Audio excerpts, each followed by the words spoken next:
Is Mark 10 here? You're the poster boy, so I got some extras.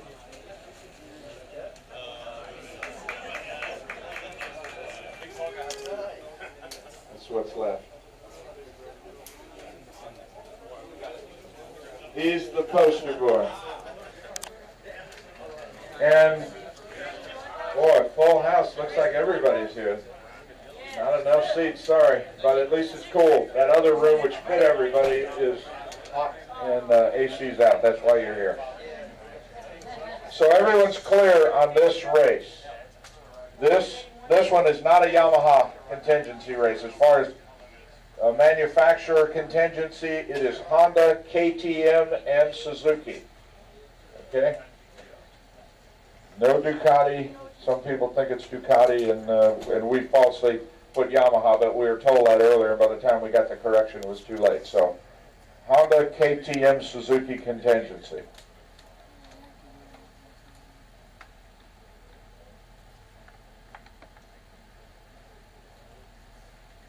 Okay, shall we go through the, start up with if they blow the turn one? All right, if during the race, any time during the race, you blow turn one and you end up on NASCAR 1 and 2, just don't try to turn around. You're automatically down the lap, okay? Just going around. If you blow 10, now there we can keep a little closer eye on it, and there you're going to have a chance to give it back. If you make anything up, then you got to give it back. Otherwise, we'll end up docking you a lap. I think there's, or push you back. I think we're going to have to dock a lap unless it's okay.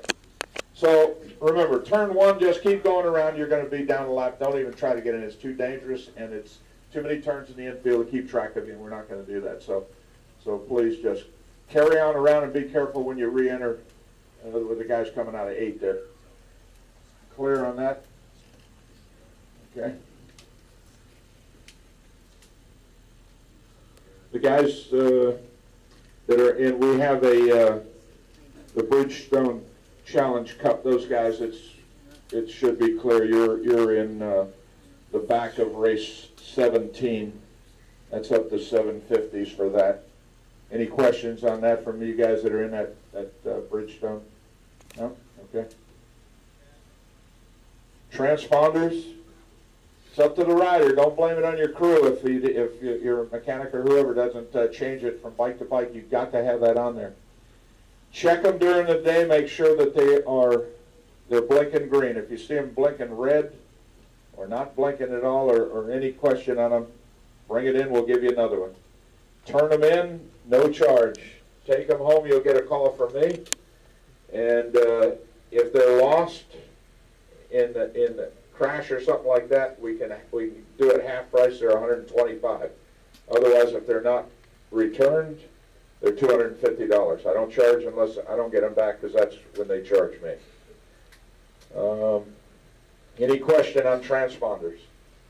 I hate to see someone go out without it. Now, if the thing goes bad or falls off during the race, we are hand scoring too. We got a better chance of doing it. But again, it's your responsibility to have it secured where it's not going to fall off. They also have been telling us zip tied, to brackets and pouches. You got to be careful. If you cinch them up too tight, you can't short them out in there. So just do it secure, but not overdoing it. The pouches are the best way to go. Trophies, let's go to grids. Make sure they're putting the grids up now. If you don't see your race up yet, it will be. Make sure you're in the race you're supposed to be. If there's any problem, go inside registration. If we made the mistake, we'll fix it. If we didn't, then you're stuck with what you got. Results, same thing. Check them out. I had guys call me 2 weeks after the last race and claiming that it was wrong. And they were right, but it was too late. 2 weeks after, I can't do anything. I can do it right up until they do the points out in Texas, but it's in their office for doing that on Wednesday after this event. So check the results, or have your crew check it to make sure that that's correct. And then you can pick up, if you have to leave early, it's the same thing up to about race 15. See Brian inside, he can get you out of here, and it has to be 30 minutes after your race. After that, everything's given out real quick, top 3 at the podium. And yeah, when you're, again, it's going to be a hot day. Know your grid positions. Don't hold up the whole grid out there to sit there roasting, and you don't know where you're supposed to be. So a lot of you guys that are in a bunch of races, know where you're at for each one, so that you don't hold up the whole field. Okay, let me go to starter Jennifer, and she'll tell you about jump starts and about what we're doing on this grid. By the way, you see most of you know what's going on with with everything. The grass all tore up, and some walls inside there. All that stuff will be done and out of here before we come back here in June. Yes, Santiago.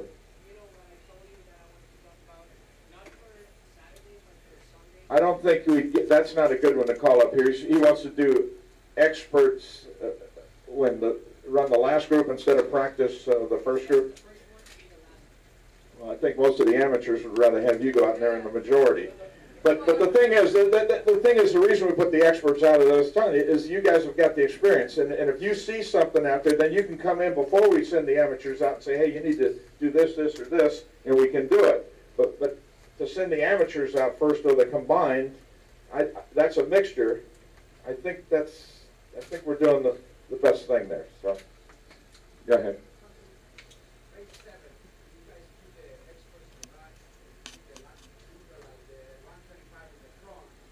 Yeah.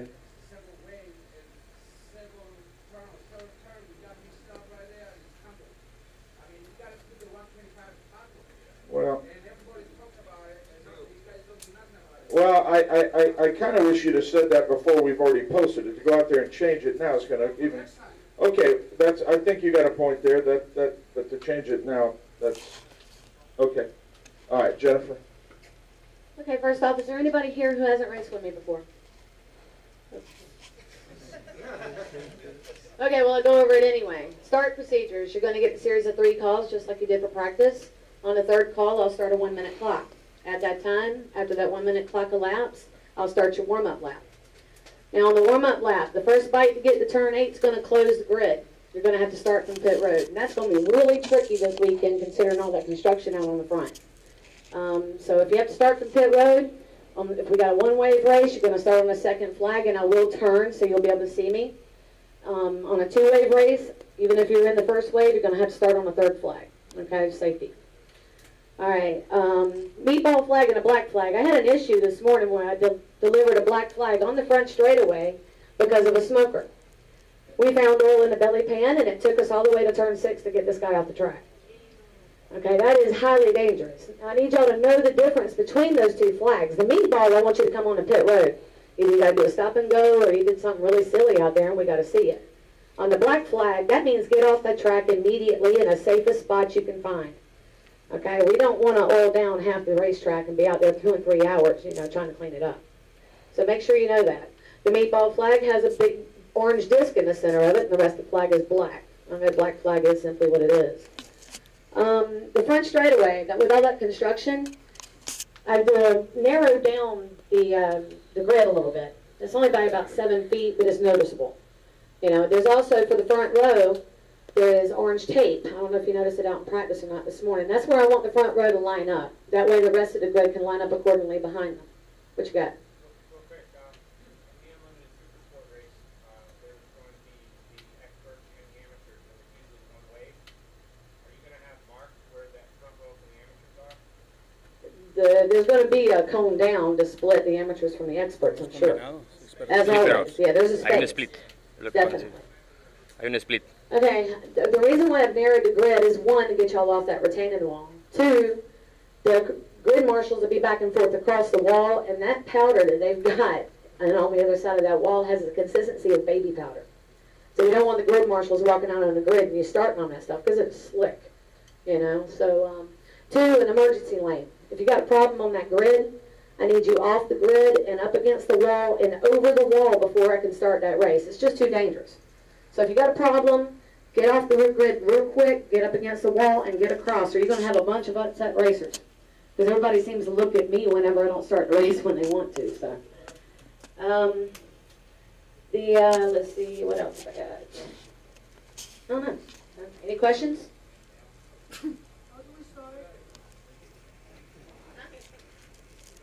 Okay. Yeah.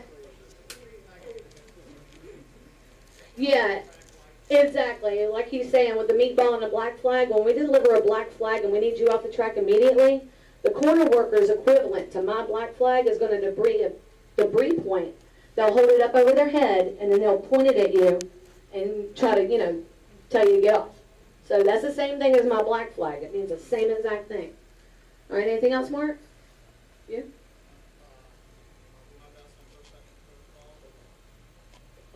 Some of you know I've announced here before and stuff, but what I always try to make sure is it's your responsibility to know when your race is. I do my best to do first, second, and third call, but sometimes a call will get missed because of action on the track or anything like that. So it is your responsibility to know when your race is and to be out there when it's time to go.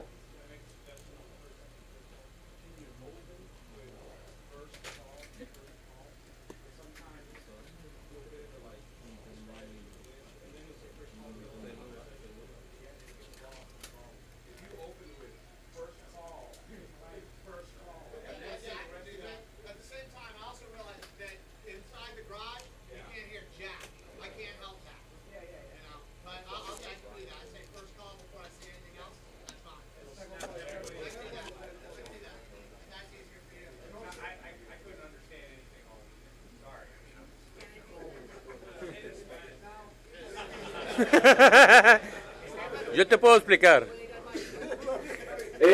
I understand you can't hear anything, so it's your responsibility to keep an eye on, or have your crew keep an eye on what's going on the racetrack. Go ahead, Charlie, quick.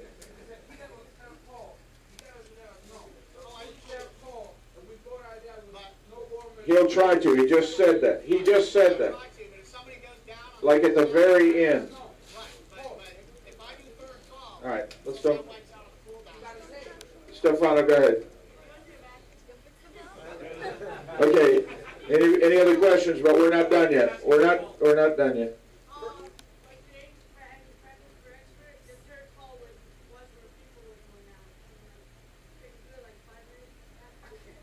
Well, if that happened, that shouldn't have happened. All right, now, all right, here we go back to super sport and manufacturers. What was that? First call is on the white flag of the race before, right? First call in the races. First call on the races as soon as I go halfway. Right? On the white flag, that's second call. Checker flag is third. Now, also, guys, on the grids, when I go to start a race, and I know I try to go really quick. I don't like to mess around up there. If there's a problem on the grid, and I'm making the one before I go sideways, I don't want y'all anticipating the start on me. I could lower that board if I have to. So just keep an eye out for that and be ready for it at any time. So, I mean, I'm not going to start a race at sunset. All right? Here's Henry. Okay, all super sport, top three, expert and amateur, you need to come in.